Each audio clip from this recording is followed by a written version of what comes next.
That's cool. And there we go. It's just going to record sound.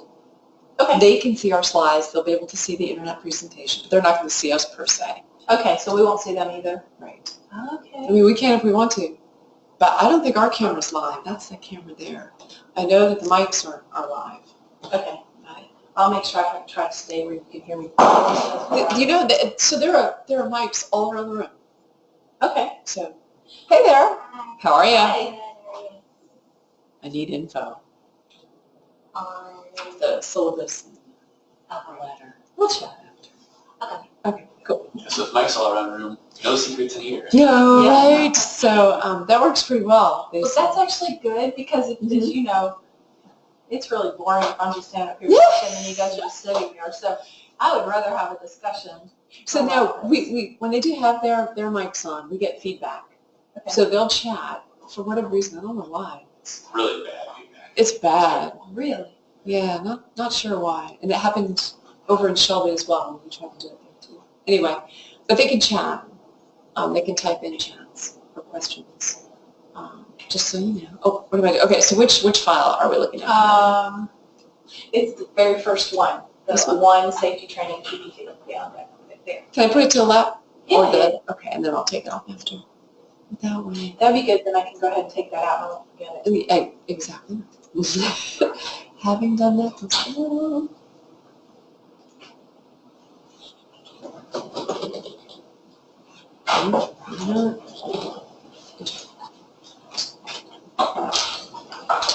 Here it is. You're welcome. These are so cheap now. You just forget to leave them. I should be, yeah, I can take that out of the way. And should be a bit of a slideshow. I tell you what, when you lose it, it is an inconvenience. Here we go. Yeah. I lost mine last year on the patios. Yeah, some important data I couldn't regenerate, but someone was able to find it and track me down and give it back. Wow. That's so nice. Really? Wow. Wow. And after our data management talk, you know. Yeah. So we do have internet Okay. uploading. Do There you are want your to should we go slides. ahead and pull up the site? Can. Okay. Would you like Two. Well, I have to go up to the, okay, I'll let you do to the presentation to find it because I don't remember.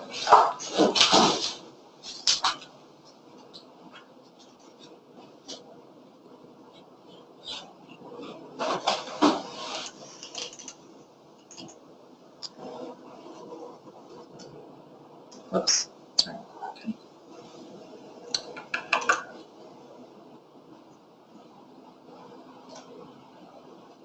It's a little bit different going from out of a Mac to big. Yeah, right. It's this one.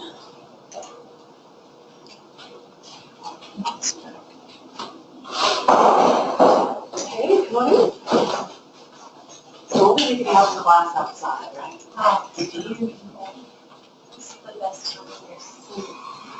Were we going to do a sentence sheet today? Yeah. Thank you. Completely forgot. Let's just do the old fashioned.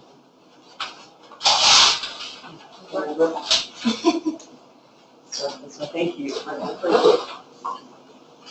Okay. Yeah.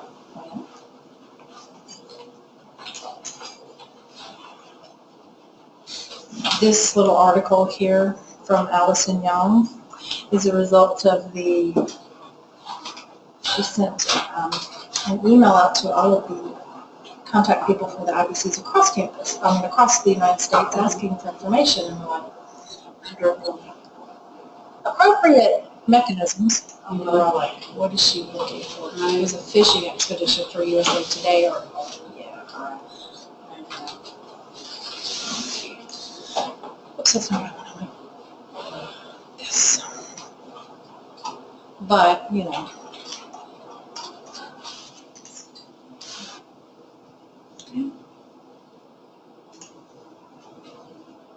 Now we know when they're ready. I'm just going to say,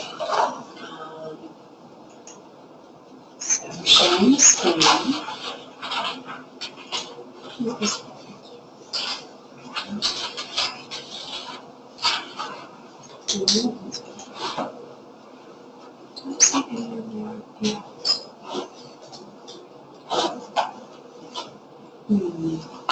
give it a few more minutes, not quite two.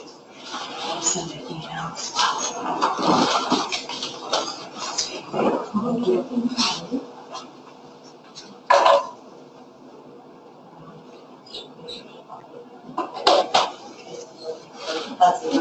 I'm Donna.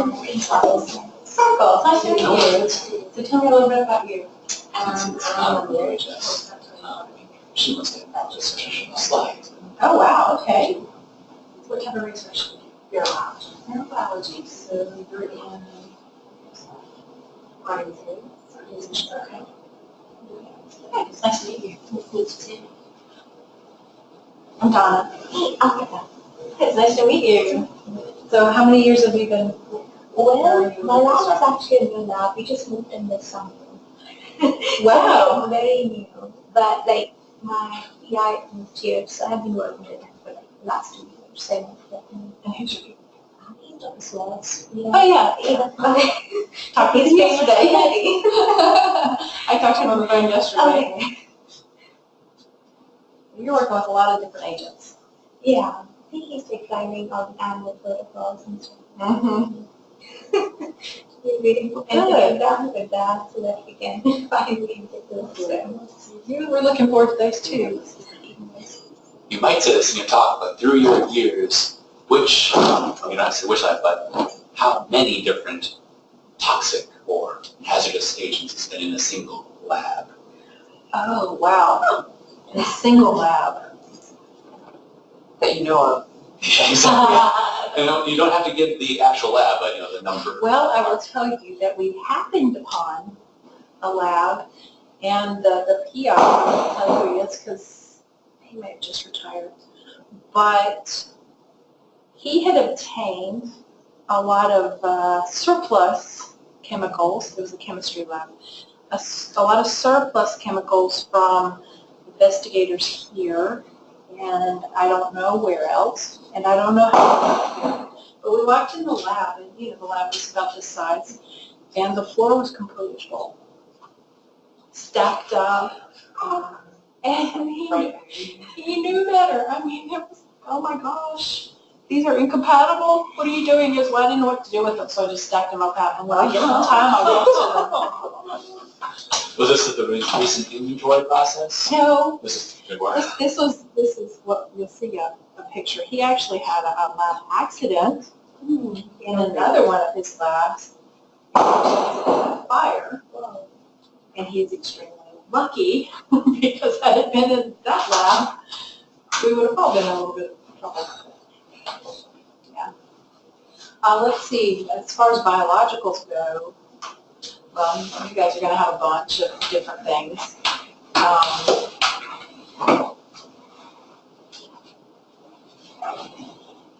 There's a lab that had probably 25 or 30 different bacteria, biology level 2, pathogenic bacteria, doing research, so looking at drug development and that kind of thing, so screening. But yeah, the chemicals are really the ones that will really get you for incompatibility and storage. And it's usually people who do know better who don't do better. Over time we're human. So over time, you see something at one time, you might see it the second time, but third or fourth time, we call it sign blind, or what is it? What is Animal Resources' favorite thing? It's sign fatigue. Yeah. It's true. You don't see it anymore. Right. Yeah. We have a box in the corner of our offices. So what is that? You forget what it is or how long it's been there. True. Yeah. We'll give people a few more minutes. I don't know if you follow, I'm not sure. Still no word from Hudson Alpha. But just go forward as we need to be. So this will be a good group. You guys are talking about already. Much rather do that than just me talk. I get bored with me after a while. Oh.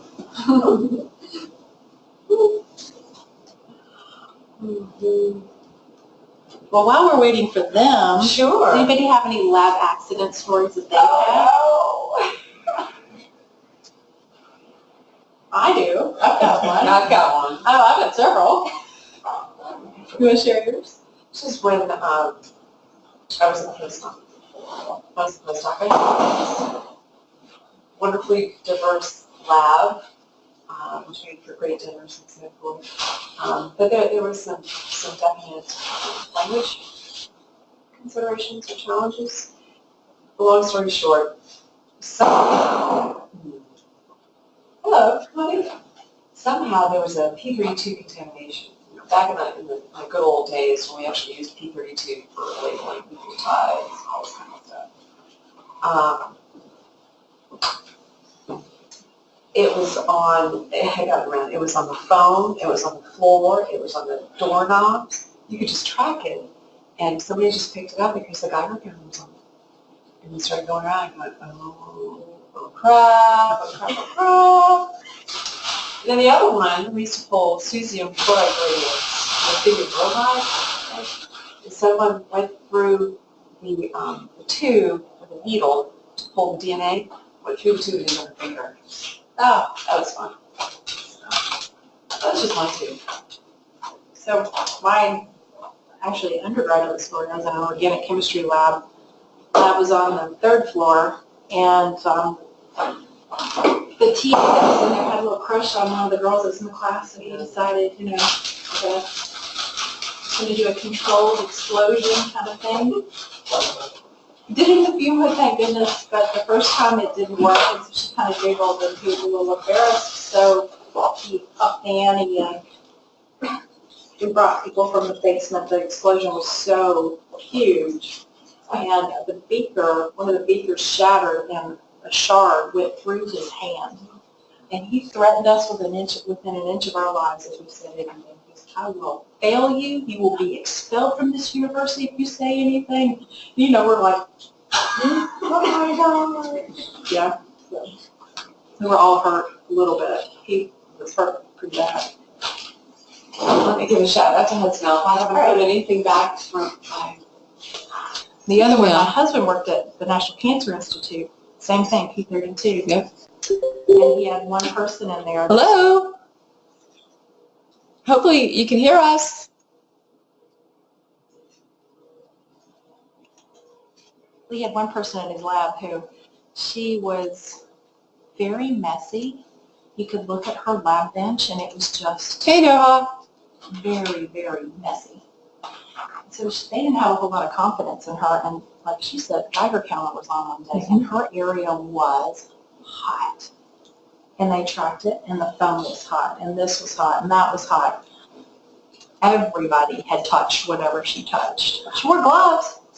Apparently she touched everything with them. We're going to go ahead and get started. I hope Hudson Alpha can hear. I know we have actually a few others from UAB who are connecting in remotely, so welcome. Hopefully you'll be able to see the slides. We are recording this so that we can afford it to those that need it following. But I'm going to turn it over to Donna Williamson from Occupational Health and Safety, Director of Employee Safety and other things. I'm not getting that title completely right. Recently changed. But she is our safety guru, and I thank her always for participating in all of the postdoc courses and orientations, and she does a lot for us. So thank you, and I'll turn it over to you. Please scare us. We'll do a little bit of that, hopefully. It's not bad to be scared every once in a while. But I'm Donna Williamson, and I've been here for 18 years. Before that, I worked in industry. I've worked for the Department of Energy, so I've done a little bit of government work. Every different place that you work is just a little bit different as far as reporting structures and some of the requirements that are imposed. Here at the university, we don't technically fall under OSHA. If you work in industry, you might fall under OSHA. Here, you can't, we're a state-run state, so a state entity can't regulate another state entity. So if we ever do get a call from OSHA, or if OSHA gets a call from somebody at UAB, they pick up the phone and call our office and say, hey, we got this call, what's going on, and we'll investigate. So anyway, a lot of different things. We're going to go over lab safety. And you guys are in a great position because you're postdocs. A lot of careers don't afford you that ability to go directly from school. Most times you're going directly from school and into the workplace. You guys have this kind of intermediate postdoc where you can learn a lot more about what it means to actually run the lab and learn some of those things. So we're going to talk a little bit about transitioning from just working in the lab to running the lab and being the person that's in charge. And the responsibilities are a lot greater and a little bit different. So we're going to look at a little bit of that. So why is lab safety important? Anybody want to venture a guess? It's pretty obvious, right? Personnel's health. Absolutely, personnel health. Your health and your coworkers, the people that are going to work in your lab, maybe undergraduates or graduate students, and also the environment, because what we do inside sometimes makes its way outside. So we want to prevent that from happening as well. Good. Well, those are the obvious things. The not so obvious things are if we don't do that and somebody actually gets hurt, there are some liabilities associated with that. It can be fines and penalties. We have had folks that have completely lost their careers because of accidents that have happened, and you'll see some of those.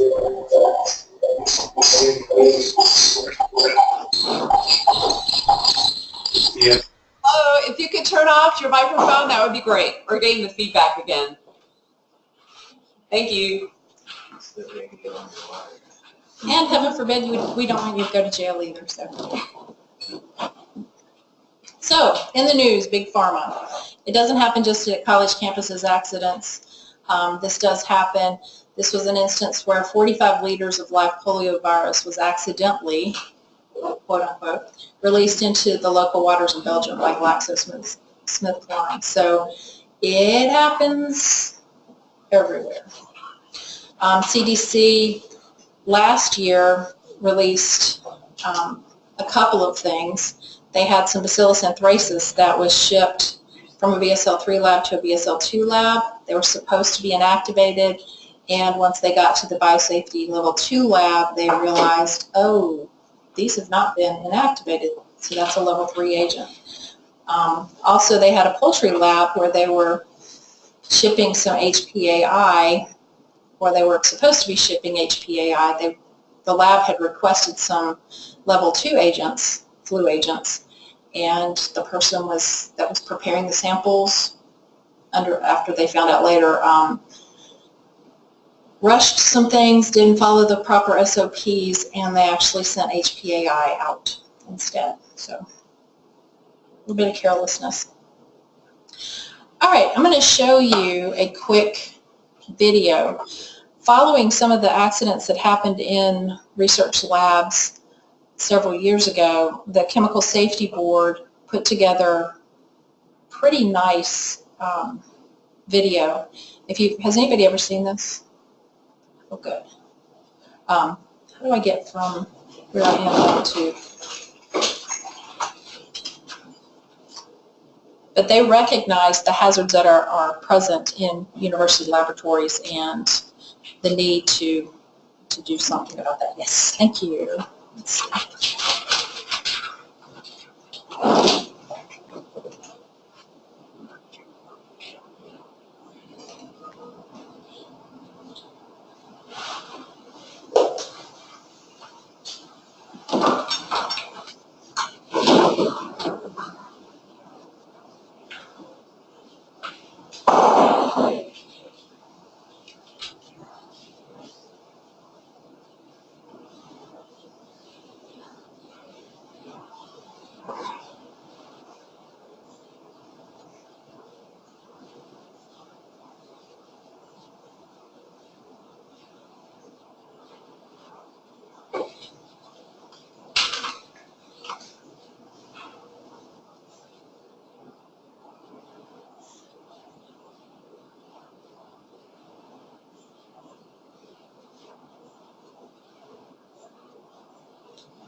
Oh.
you want to minimize and go back to your slides?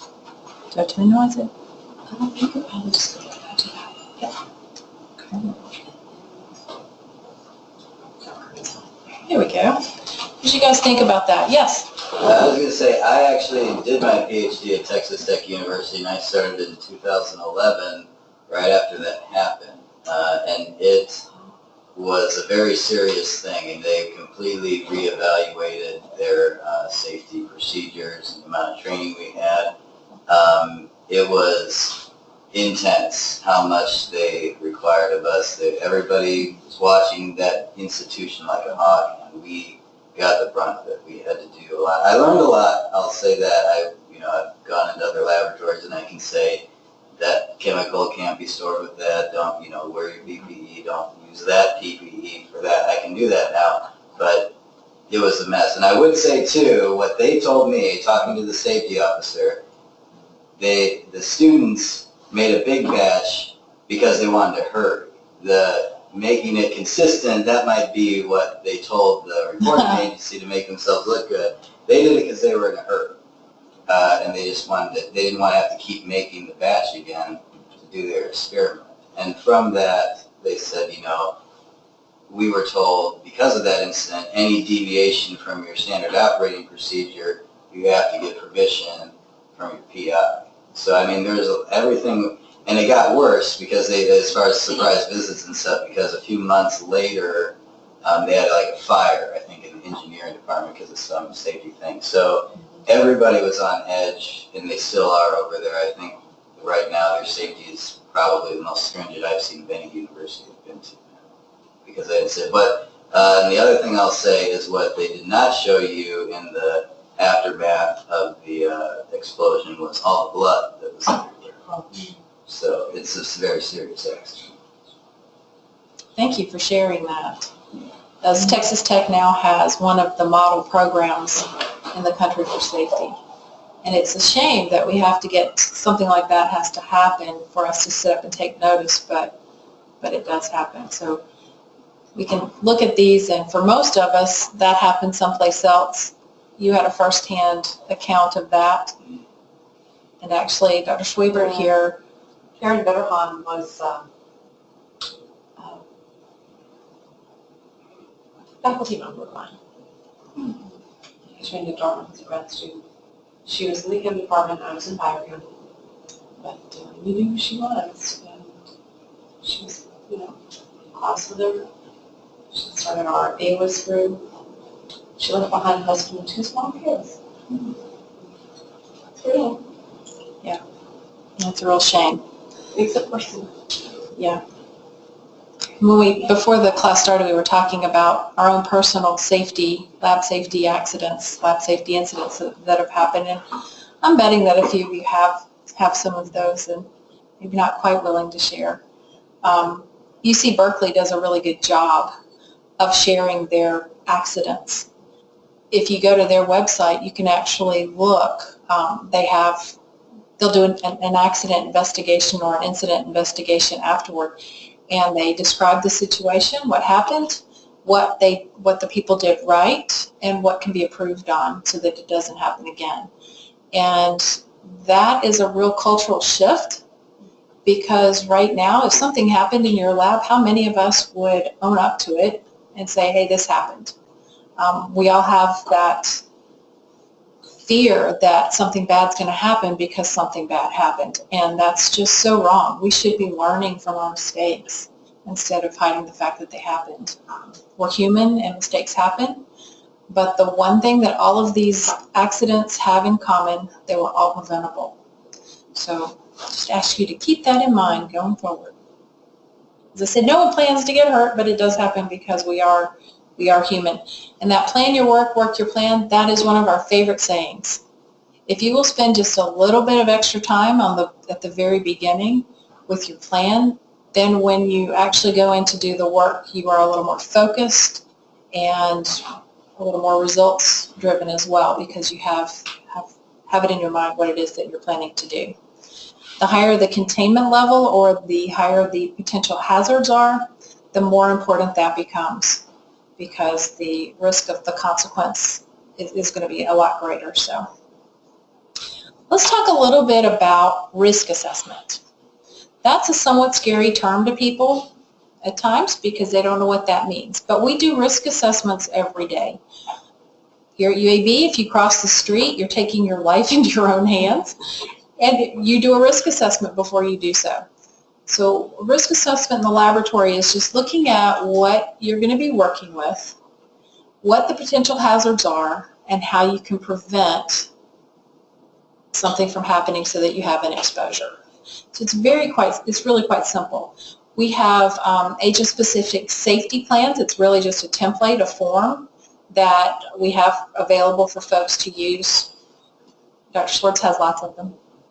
But really it's just a form that you would fill out so that you can, it helps you to think of the things that you need to consider so that you hopefully don't forget something. But risk implies that there's the probability that harm, injury, or disease will occur. So you have a source. That's the material that will cause the hazard, right? That's the hazard. And you have a receptor. That's you, the people in your lab. It can be the environment. And then you have to have a way for that material to get to that receptor. So that's the pathway. With all three things in place, then you can calculate the risk. So let's look at the components of a risk assessment. First, let's look at the source. So what is that material that you're going to be working with? Is it a chemical? And if it is it flammable? Is it going to explode? Can it explode? What's the LD50? Is it toxic? Concentration. Are you working with a real concentrated solution or is it dilute? If it's a biological, what risk level is it? If it's a vector, has it been modified? If it's a virus, what's the backbone? It's a viral vector, what's the backbone?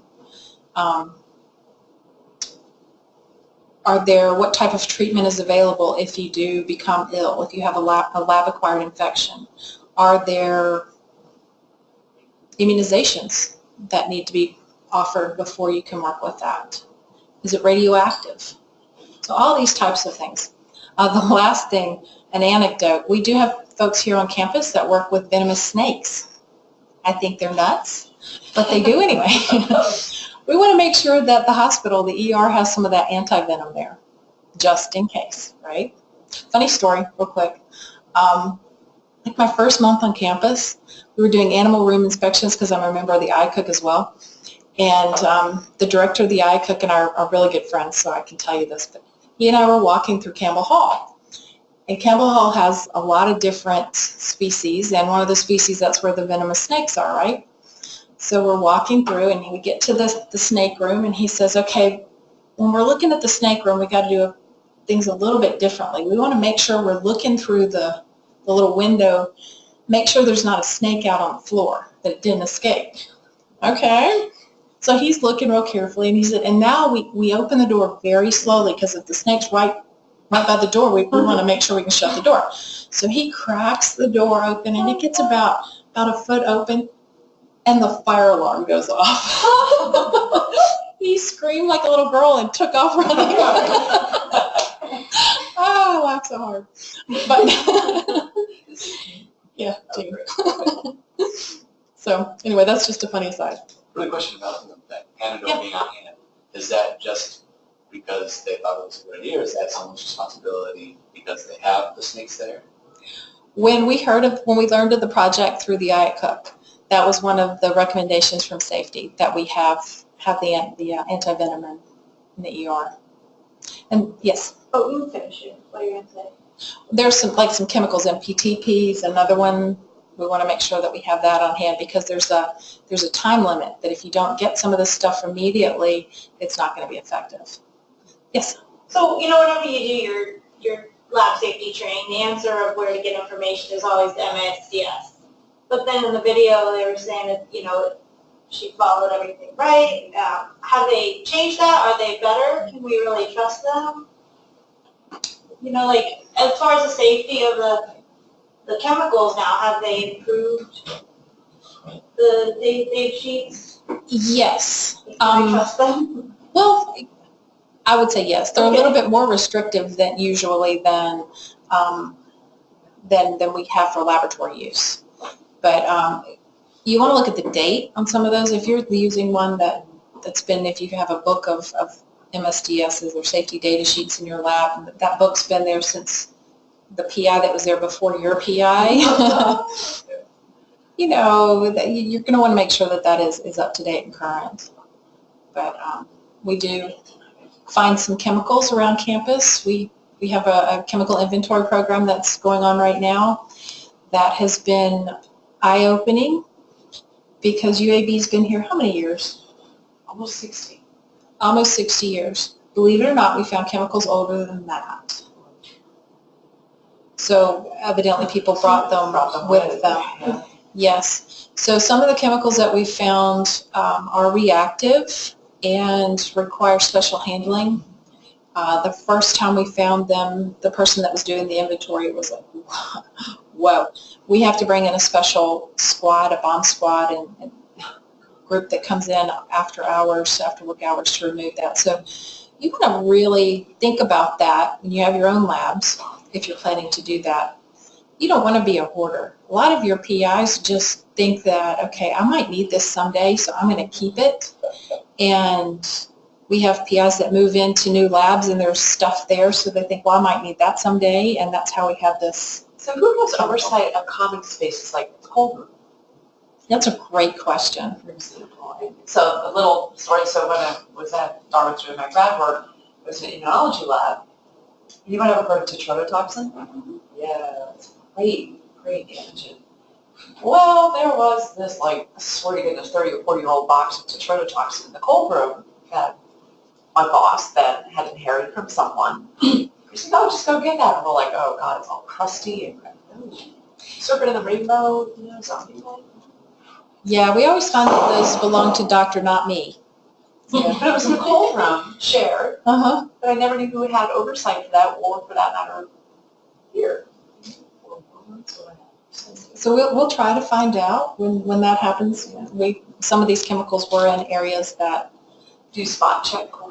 we do. We found that people like to if they want to get rid of things, they'll put them where they think people won't find them. But we don't want you to do that. Please don't do that. Yeah, Dr. Not Me shows up a lot. Yeah. Oh, any other questions on source? There's a lot more things that you can collect and data that you can generate on the source, but we'll be fine. So the receptor. You want to look at what is the risk to that person. So if it's a person, is that person immunocompromised, pregnant, and an interesting word on pregnancy. Person is not pregnant until they declare that they're pregnant. The regulations surrounding the use of radioactive materials does a really good job of this. If you declare that you're pregnant, then you're pregnant. Before then, I mean, not everybody wants to go around and say, hey, guess what, I'm pregnant. I'm only a week pregnant, but a lot of people want to wait, and that we respect their privacy about that. If anybody has a question, they can always come to our office. It's confidential. Dr. Key is our doc. And he has met with several people who are planning to become pregnant, and they just wanted to go over the material that's in use in their lab and ask, do I need to do anything differently? Because there are some agents that you might not want to work with when you're pregnant. So the university works with you on that when that happens. We have a medical surveillance program on campus. That's the OCMED group that's up in our office. The exposure or the receptor could be the general public depending on what you're doing, or it could be the environment. So we don't put anything down the drain here for a reason, because it goes straight there. One more thing about receptor. They did a study quite a few years ago in London, and they found that the drinking water contained elevated levels of antidepressants. Yeah. Just an aside. Don't flush your drugs. All right, so the pathway. How does it get from where it is to where you are or the environment? It's important to look at what is the route of transmission. Is it an aerosol hazard? Is it ingestion, injection, absorption. What are you doing with that material? Are you administering it to an animal? And if so, how? How's it being done? Where's it being done? And what measures do you need to take to mitigate that pathway? So let's go back to our little chart here. Source, pathway, receptor. If you block any one of those, so if you block the pathway, there's not a risk. The example I used about crossing the street, let's say our campus was a walking-only campus and cars weren't allowed. Crossing the street would not be a big deal because there would be no cars. So you want to identify all of the hazards, mitigate the exposure to reduce the potential risk. Easy, easy, easy. All right, so we talk about working in a box, in a box, in a box. In the wintertime, which we don't have very cold winters here usually, but if you're in a cold climate, what's the best way to be protected when you go outside? We're layers, right? So we look at layers as a way of protection in a laboratory as well. You don't want to put one big heavy coat on. You want to have lots of layers. And the different layers, we call those controls. So we have engineering controls. They're lumped into two different groups. Engineering controls, administrative controls, work practice, and PPE. We'll go over a little bit of those. This is how we prevent exposures. So the big box are the engineering controls. If you talk to OSHA, anytime there's an accident and they identify a problem, they want you to engineer out the problem, right? That means that you take it out of the control of the people working with it. So the control or the safety is built into it. Facility design has a big part in that. When buildings are built, constructed, they do a testing and balance on those buildings before anybody comes in. And when they do that, in lab spaces, you want all of the lab spaces to be under negative pressure. That means the air comes in through the front and in through the entrances, goes through the hallways to the laboratories, and then exits the laboratory, right? Containment. Well, they do the testing and balancing with all of the laboratory doors closed. How many of you have laboratory doors, or your neighbor's laboratory doors are propped open?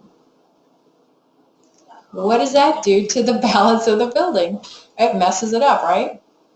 So yeah, we had a safety officer one time who had quite the collection of door stops. I was going to say that was one of the things they emphasized after the incident in Texas Tech. You have to have that door closed, and you got yelled at if you didn't.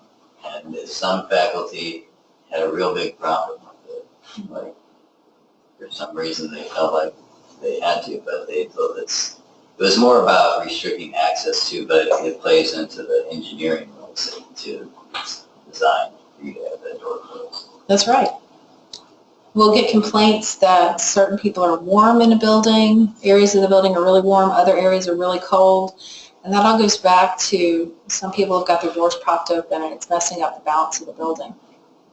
So I know, I'm carrying something and I want to go across the hall. The door closed is a hazard. Well, if you've got that much in your hands and you're carrying something, put it on a cart and take it over. We don't have a whole lot of sympathy for that because of that. It's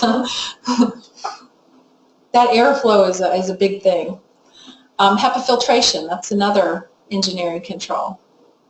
Fume hoods, biosafety cabinets, autoclaves, all of that is there and designed to protect you, and you don't even really have to think about the mechanics behind it. It's there for you.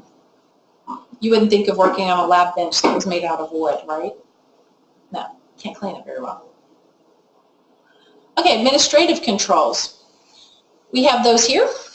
The audit program is one of them, and we hope that you will not look at the audit team when they come in, and I hate that term. We're in the process of changing the term auditor because everybody knows that an audit is a horrible thing.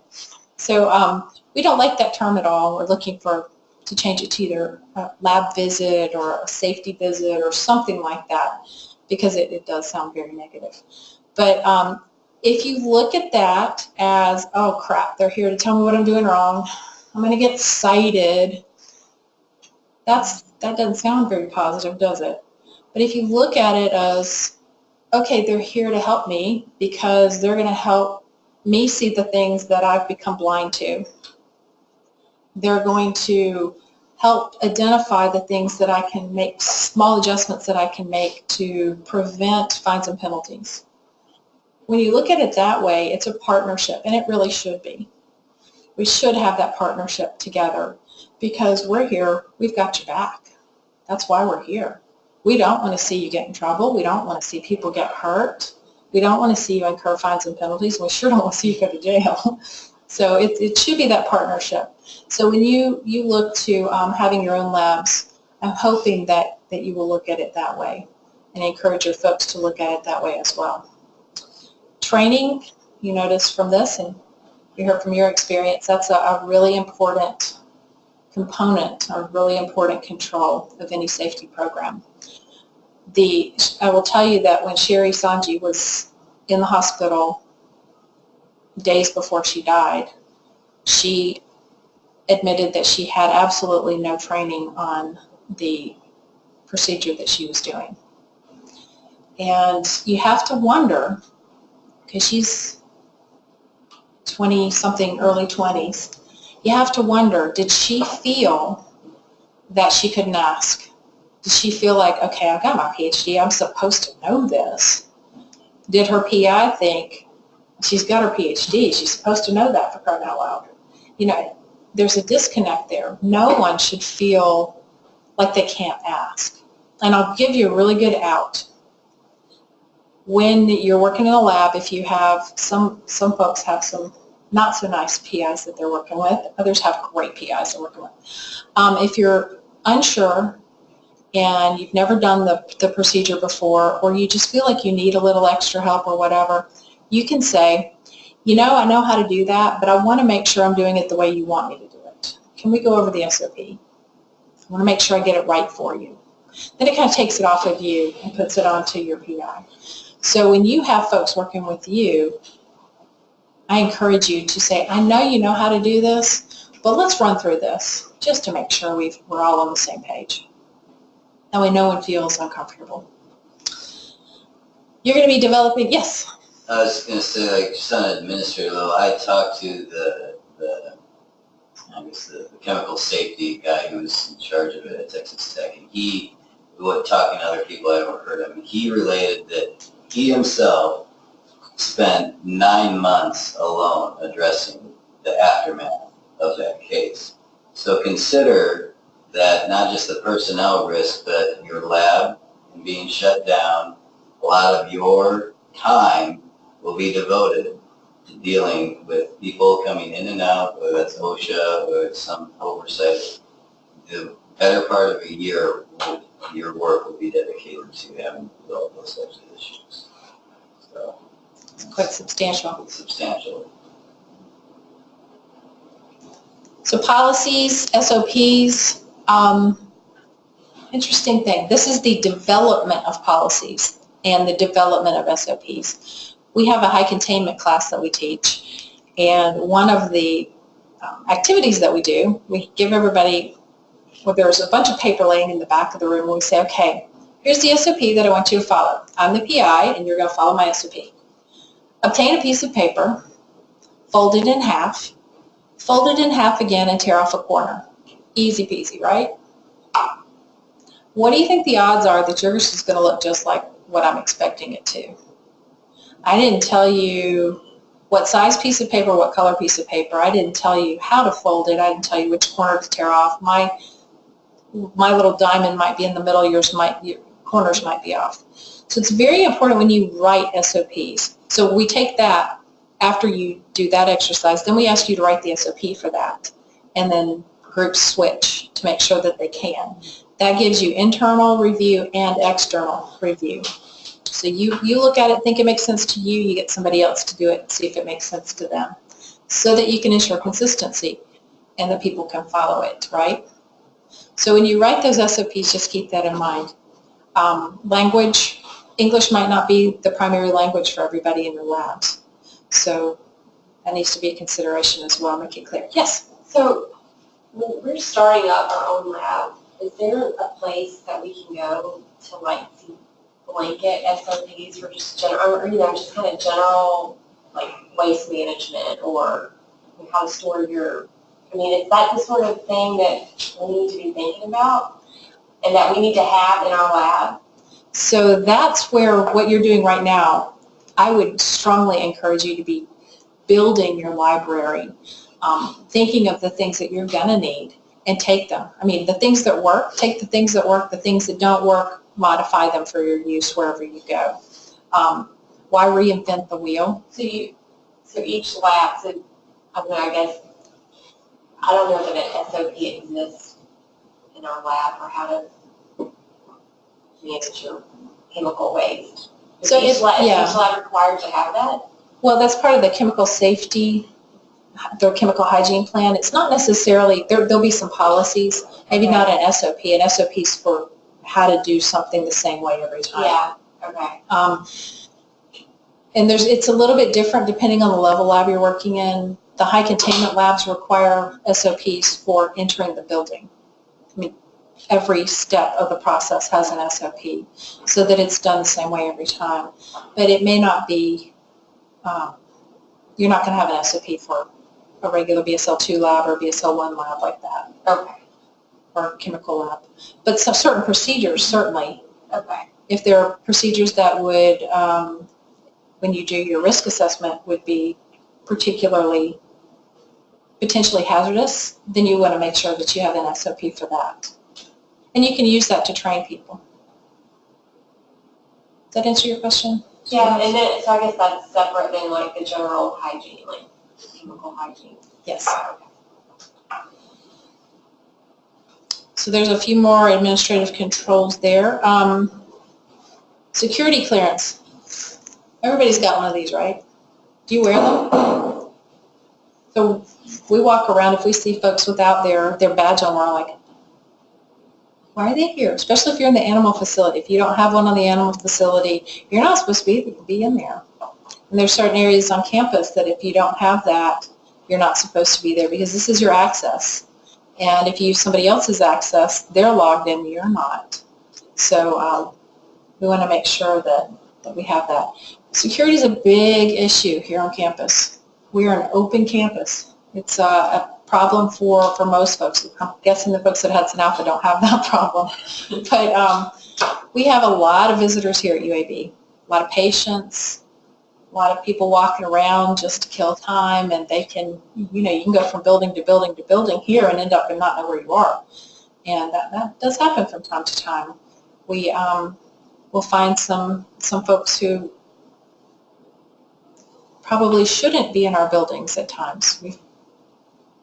We've had some homeless folks scare the poo out of some of our environmental services people early in the morning. But we have that open campus, and we struggle with the balance between being an open campus and having a secure environment. Just sort of as an aside, there's been a lot of discussion, you probably know that Texas has an open gun carry law, and how that's impacted universities and university cultures. Again, it's a constant discussion. Have you caught wind of any of their SOPs or safety or how they're changing things at all? No, I don't know I if that haven't. would come here, But that is interesting. The police have a training program called Alice. You guys done that? Oh, it's fantastic. We did that at Texas Tech. They were all about that stuff. It's some of you are young enough that you probably understand the shelter in place and barricades but yeah, they were talking about guns and an interesting thing. If you have a gunman on campus, you're going to get a B alert. Everybody gets the B alerts, right? Okay.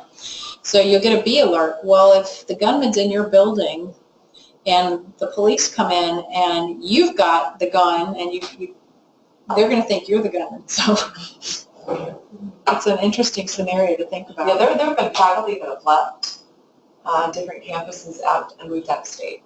Because, Really? They don't feel safe teaching in that atmosphere or doing research. Wow, in an open gun carry. Huh. Interesting. If they go on campus. Yeah, and guns are not allowed at UAB. Who knows? And if there is a gunman and you do happen to knock the person down and you get the gun away from them, I suggest you push it away, put a trash can on top of it or something so that when the police come in, they don't think it's you. Yes, question in the back. That is the open. What I thought Alabama was an open Thursday. But I don't think you can bring it on campuses. You can now bring it on Campuses campuses in everywhere. Texas. Okay. Right. Yes. One of the things they advise doing the active shooter stuff too is please, for crying out loud, don't try to film the event on your cell phone because you have your arms out. It's something usually dark, or the police officers come in and see somebody pointing something. They're hyped up. They're ready to go. They just broke down a door expecting to see something, and you're like this, like trying to film them. It doesn't work. Just don't do that. Just call 911 and wait for them. Well, that's a great training. Have you done that yet? We did it in part for the grad school. Yeah, that's great. A little more about training, because a lot of the things that you saw here on the video, they were deficient in training. What safety training do you need? What safety training do the people in your lab need? You might not know. Well, if you'll go to our website, there's a training decision tree. It's a series of yes/no questions, and you answer them, and it will tell you which safety training you need based on the work that you're going to be performing. You want to make sure that all of your folks have, have enough training to do what they're supposed to be doing. I will tell you, how many of you are in biological labs, have medical waste, and everybody's taken the med waste training, right? Good. If you are going to package and or ship material, you must have shipping training. And what you're shipping depends on which training you have. And I tell you this because UAV has been visited by several folks. Let's see, the Department of Transportation, the FAA, and when they come in and look at these things, they come in with names. We now look at all of the tickets, the Stericycle tickets for the medical waste, and we do this because we have to. Stericycle will come in and say, hey, I need a signature, just like the UPS guy does, or the FedEx guy does, and we had folks, we didn't know who they were. They could have been a visitor. They could have been an administrative person. Could have been a student signing for medical waste to be taken off, and they didn't have the proper training. We can be fined for that. So pass that word around. Everybody make sure that you get that training. And the shipping training, the FAA or Department of Transportation will come in with names. Okay, I see that there's a package from this person. Let me see their training. And we have to produce it like that. So, yeah. And it's not fun when you can't produce that. So we are visited by a lot of different folks. The state is here right now looking at our radiation safety program. They come every year. And there's somebody here probably at least every couple of weeks looking at something. And we welcome them. They're here, going to tell us when we do something we shouldn't be, and we make corrections. So work practice controls. This is actually the thing that's going to protect you the most. This is how you do what you do. This is not development of SOPs, but this is actually following those SOPs, following those policies, how you do your work. Often used in concert with a lot of other engineering controls or PPE, whatnot. I want to say something just briefly about good housekeeping. Picture, if you will, that you are walking into a lab and it's your responsibility to do a quick assessment on how safe you think this work environment is. And you walk through the lab door and you see a bunch of just crap everywhere. Bottles and bins and papers and everything. You see bench paper out, but it is old and worn and torn, and there's stuff all over it. What is your initial Thoughts? Is this a safe lab? Does anybody think it's a safe lab? And people working there apparently do. They've gone sight blind or nose blind. So yeah, just by looking at that, you automatically think this is not safe, right? Well, might be, but yes. As a general observation, I've talked with colleagues that went to, some of these real high-tier research institutions. Like, I had to go off-site and do some stuff at the University of Wisconsin. Great school, right? Great research. Their labs are filthy. It's disgusting. My friend, he is a postdoc at the University of Washington. He says the same thing. The labs are filthy. It's disgusting. So some of these great institutions have great names, like there's labs over there. I think these mid-tier institutions, like like UAB, tend to be much cleaner. So don't have the name recognition fool you into how pristine everything is. So, Well, let's look at this from the science standpoint. Let's say it's your lab and you walk in and your graduate students or your postdocs are working in there and it looks like that. How are you going to feel about the integrity of the work that they're doing? You going to have a lot of faith in? No. So just encourage you to develop those good habits now so that you can help them develop those good habits, because those labs, yeah. My husband worked at the National Cancer Institute, and earlier we were talking, there was one person, her name was Becca. Becca's lab area was a mess. And they were joking with her one day, saying, yeah, I bet your bench is even hot. And they took the Geiger counter, and sure enough, it was hot. So they went around the lab, the phone was, and everybody in that lab was so ticked off at her because she had contaminated everything. So in that case, the slob wasn't slob everywhere. So, but anyway, just please develop those good habits. None of you are slobs, right? No. Get rid of those excess chemicals, those surplus chemicals.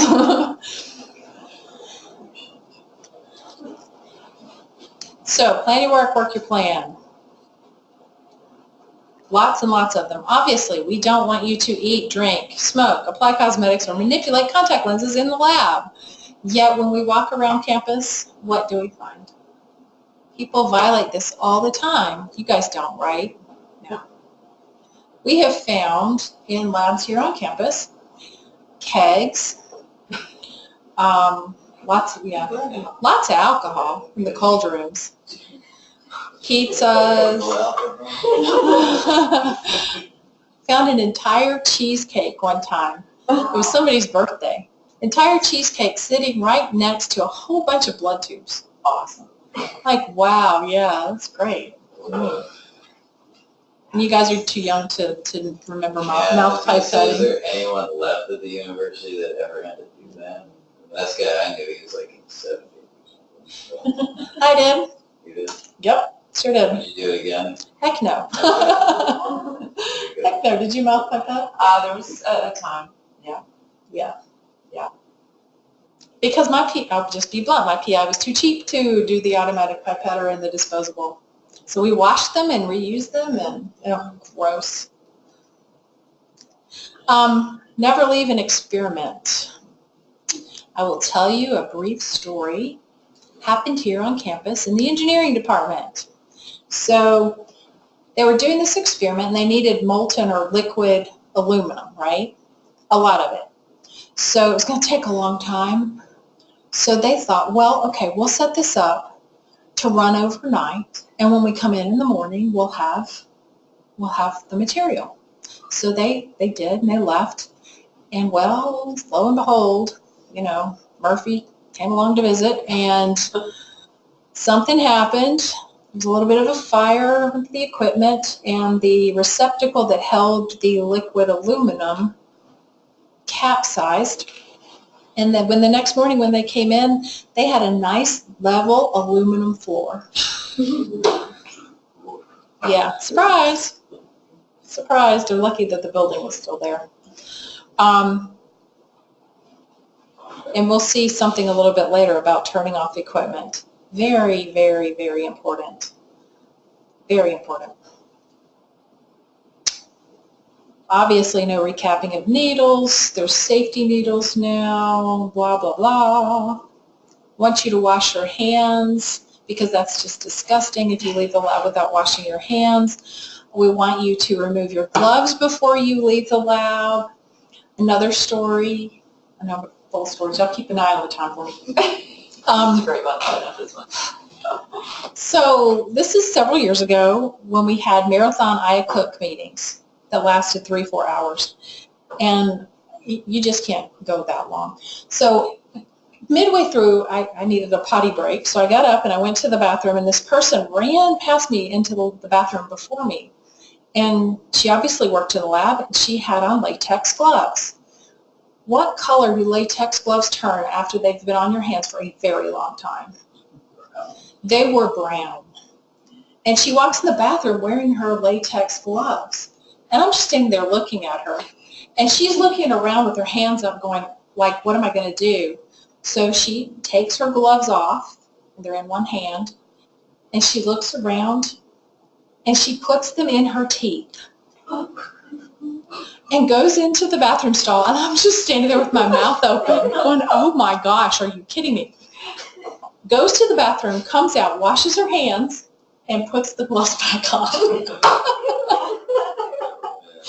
Oh my gosh, I couldn't believe it. When they get in that, someone gets in the elevator, Pet peeve. gloves. Where have those hands been? Yeah. So, yeah, we have a video called Stop and Remove Your Gloves. It's by the Bio Babes. Yeah. Perfect. I don't know where that is now. We won't talk about that.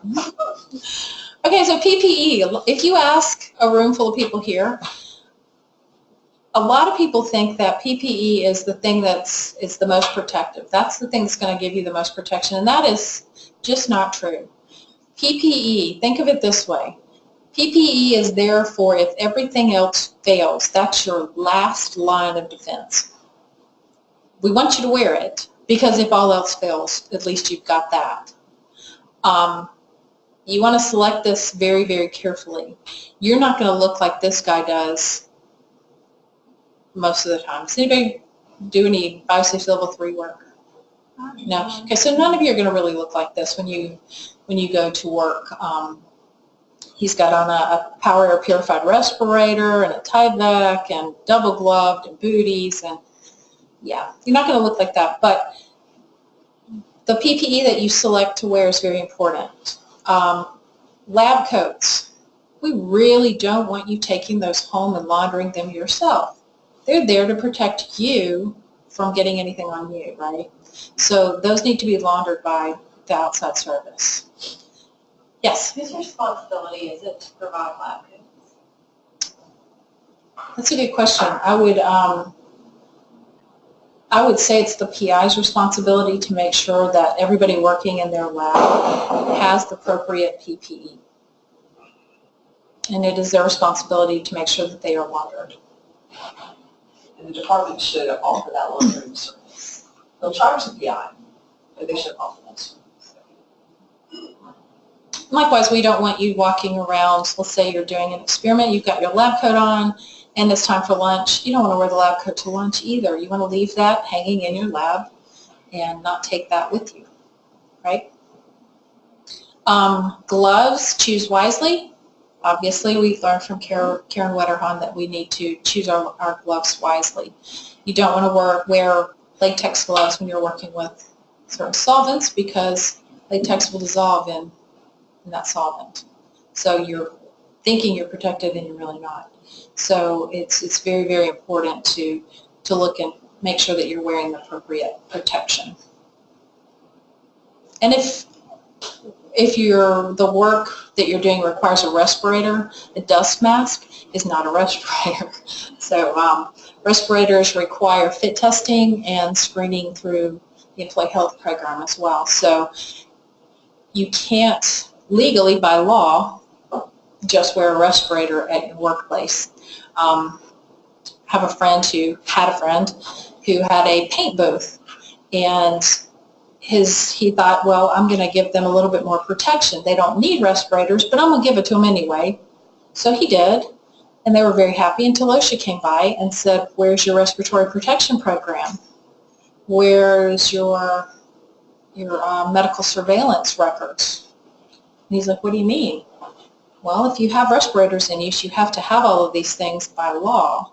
So he actually incurred fines and penalties because he was providing them in addition to what was minimally required for his folks. So don't just buy the respirators or wear the respirators. Come see us first. We'll make sure that they fit well so that you are actually protected and there's not a false sense of security there. Okay, you saw this one on the video that we watched, Sherry Sanji. What, if you're the PI, what would you do differently? How would you prevent that from happening? Well, one of the things I noticed with the picture that they had of her, like her clothing and stuff, if it's like a synthetic fiber, that's going to go up like a matchstick. If it's other materials, they'll have more time. I mean, that's just even apart from she wasn't wearing the right PPE. She was wearing the wrong kind of clothing. Absolutely. So, I mean, I see a lot of people wearing sandals and stuff too around here in labs. So that's, to me, that's right up there with wearing sandals. You're wearing the wrong clothing just in general for that type of, for just being in the lab. Along those lines with the open-toed shoes, this is the South and it is warm, and we wear shorts and sandals for a lot of the year. And you're absolutely right. We don't want you to wear sandals in the lab. We want closed-toed shoes. We're interviewing right now for Dr. Marquese's, the VPR's position, and the candidate that was in this week had an opportunity to sit down and talk with him, and he said that he actually had 3 folks sent to the emergency room in his 14 years at Michigan. 3 people sent to the ER for the same reason, and he said, you better believe that now the policies in my lab are such to prevent that. And so he asked, what was it? And it was people wearing sandals. They were opening a freezer door and taking their toenails off. I know, yeah. So, open-toed shoes. But back to Sherry, what else? What else? Yes? She didn't have any training on what she was doing at all. Right. So you would make sure that people have the appropriate training. The other thing that they didn't tell you is she was working, this is right before Christmas, she was working after hours by herself. So when this happened, there was no one there to help her at all. So working by yourself after hours, not a good idea ever. Yeah. That reminded me, that was one of the things that PIs kind of had like a uproar about, like the closed doors, because if you have to work by yourself and you close the doors and try to keep them locked, if you're trying, how do you balance between that safety of you're alone and you might need responders to help you or somebody to come get you versus you have to secure your lab and make sure other people aren't coming in willy-nilly or just have the door closed. Is that a conflict? Is there a way of managing that risk? Is that something that comes up for you on an administrative level with people's voice? Yes. I will tell you, we understand. You guys know there are times when you have to come in for a very short period of time in the middle of the night to check on something. When you do that, if you're going to do something like she was doing, you don't ever want to be working alone doing something like that. You really don't. But if you're coming in to check on something and going back out, make sure somebody knows you're coming in. Because even if that door's open at 3 a.m., there's not going to be anybody there. The environmental services doesn't come in until 4:30 in the morning. So make sure somebody knows that you're coming in, when you're coming in, and what time you should be back, and check in with them when you go back. Rave Guardian. Does everybody have Rave Guardian? Maybe you can use that as well for that. But, yeah. I think most of the time you can design your experiments to where critical procedures with dangerous chemicals can be done during daytime hours. I think that's probably pretty possible. That's a good point. Sometimes it's done for convenience, dig it later. So yeah, good point. Okay. Let's see. Okay, what time is it? I have about 20 past 3. Oh my goodness. Okay. Just real quick. Last year, I got an email from a person at USA Today. They were asking about the work that's being done here, our IBC work, Institutional Biosafety Committee type work, and very kind of general questions, and they were asking under the open records law or whatever it was. Come to find out, they were asking all IBCs nationwide these questions, and they were really digging and looking for information on our high containment lab. They didn't tell us that initially. We got that in the follow-up. But they did publish a story, and I will show you. How do I get out of this again?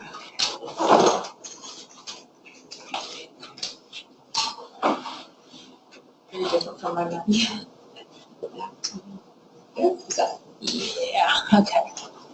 So this was the headline. Newly discovered CDC biolab failures, like a screenplay for a disaster movie. Yeah.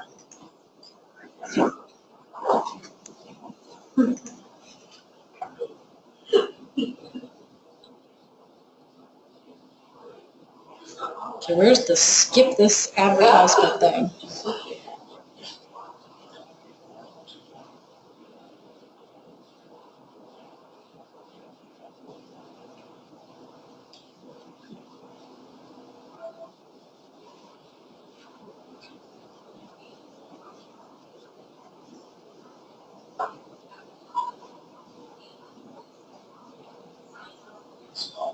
Is not BFL free.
She's from Birmingham.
So, yeah, no, we don't publish where we keep this stuff so that the terrorists can come and get it.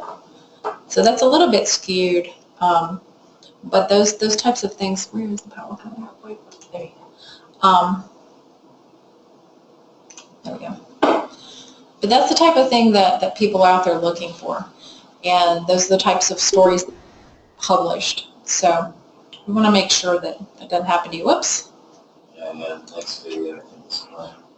How do I? Okay, there you go. We'll go back to that, yeah. And then just turn it off. Yeah. Here we go. Might be interesting, but There you go. You go to the current spot. there we go. All right.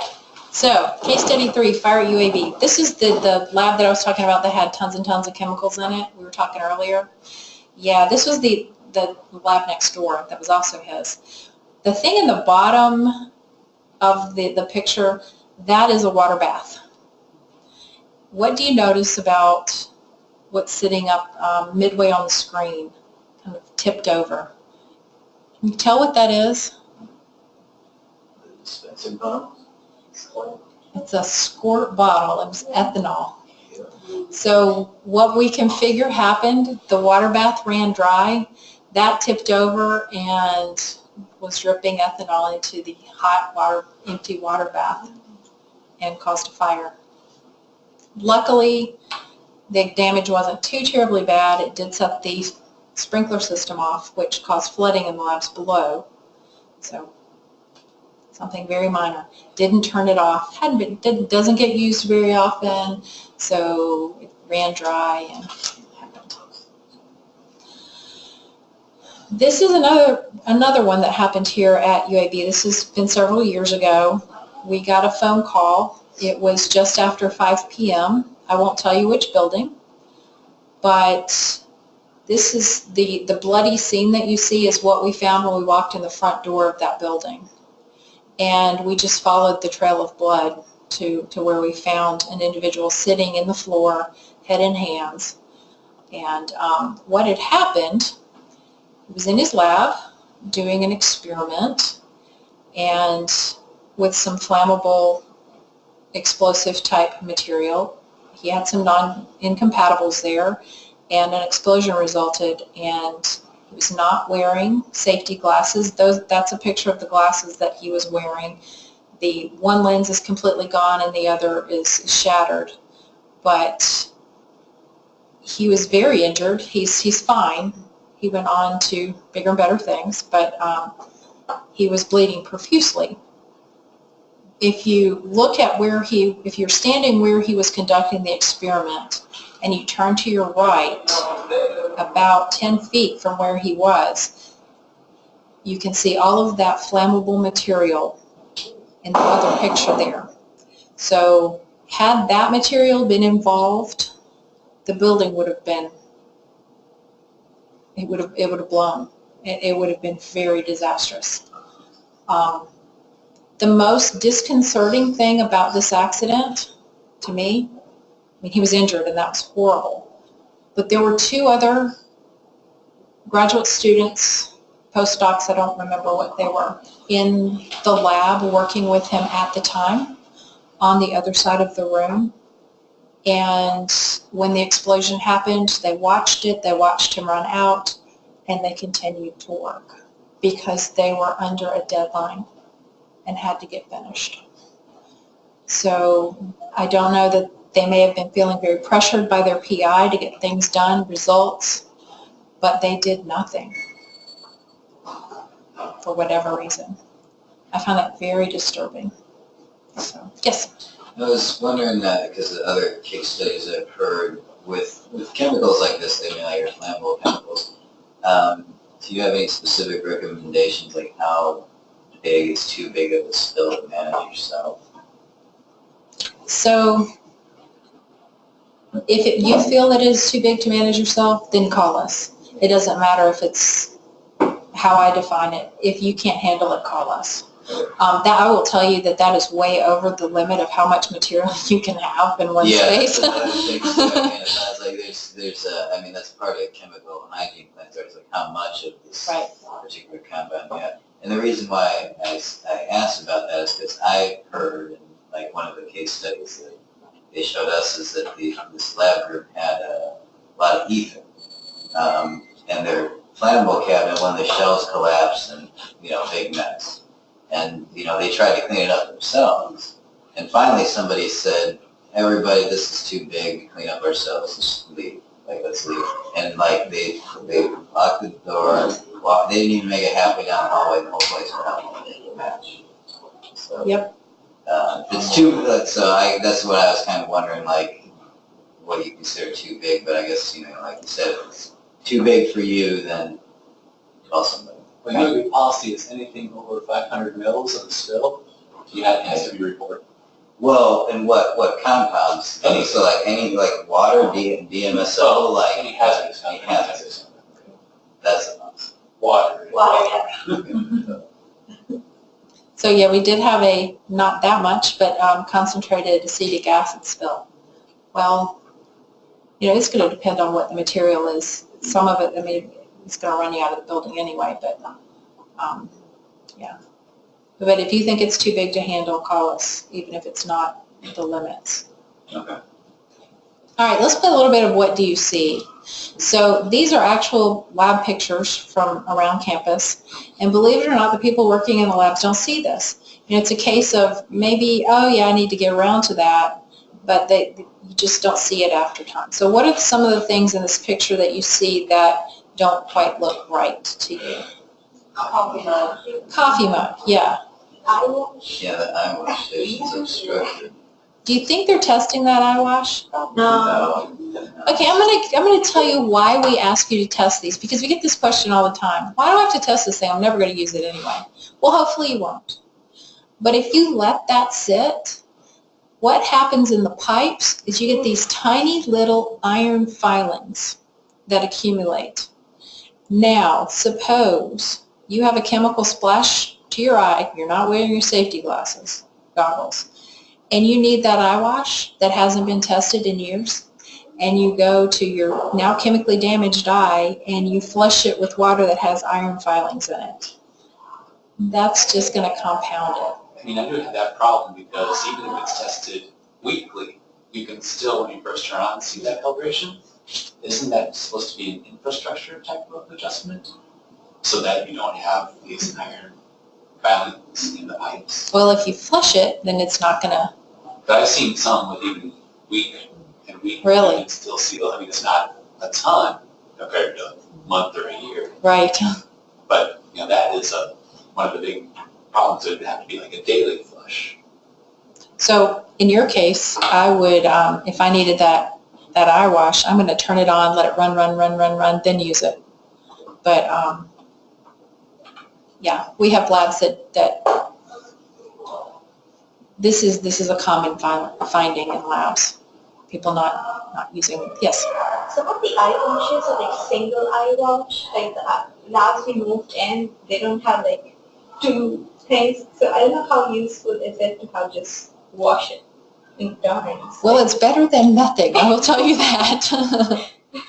But yeah, no, we really like to see the double ocular. Yeah. Okay, let's move on to the next one. How about this?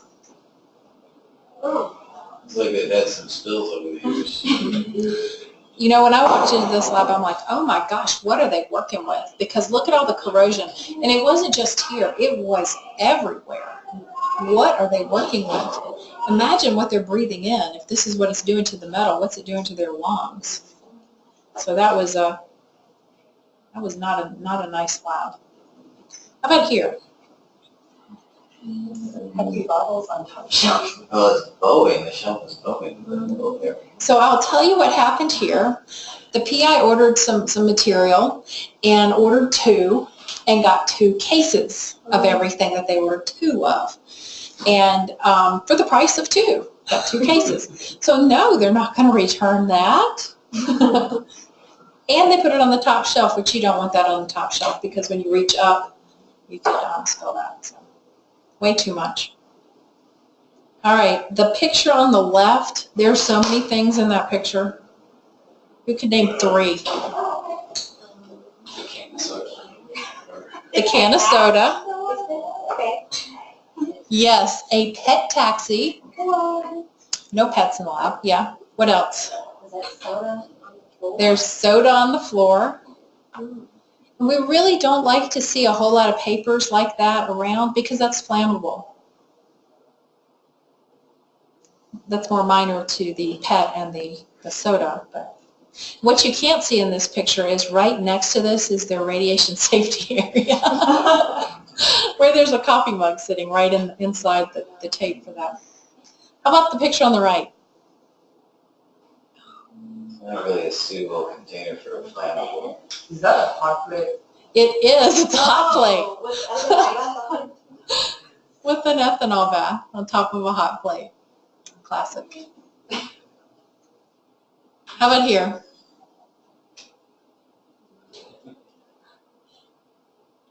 Some things are labeled. Yeah. Most of the time. But that's just a mess, isn't it? Yeah.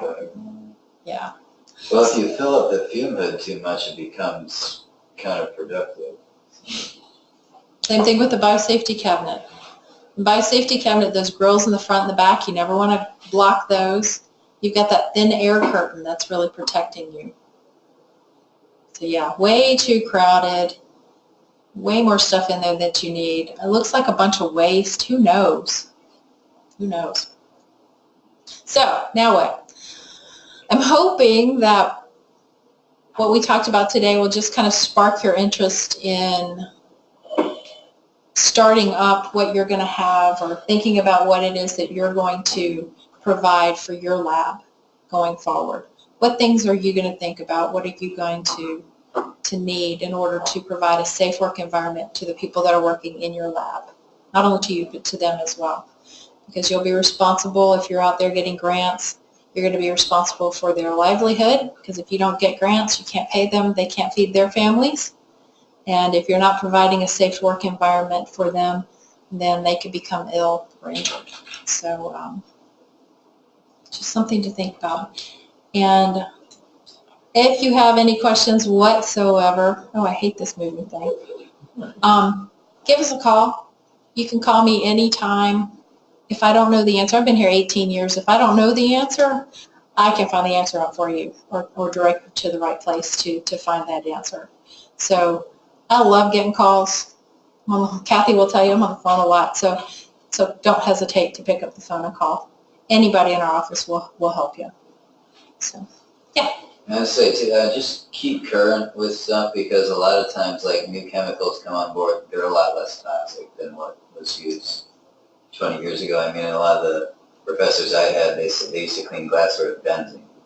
Well, it worked really well, but that's not something we want to do anymore. So you just keep current with that kind of stuff. You don't have to do what you did when you were. Good point. We've seen a great reduction in the amount of isotopes being used because there are better ways to do things now.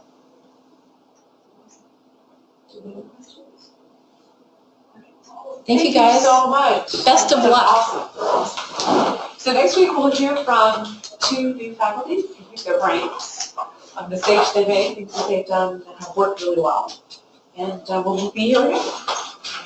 Thanks, all. Thank you. I give you, yes, give me the flash. I've got the flash. Perfect. Thanks, Hudson Alpha. Yeah. Well,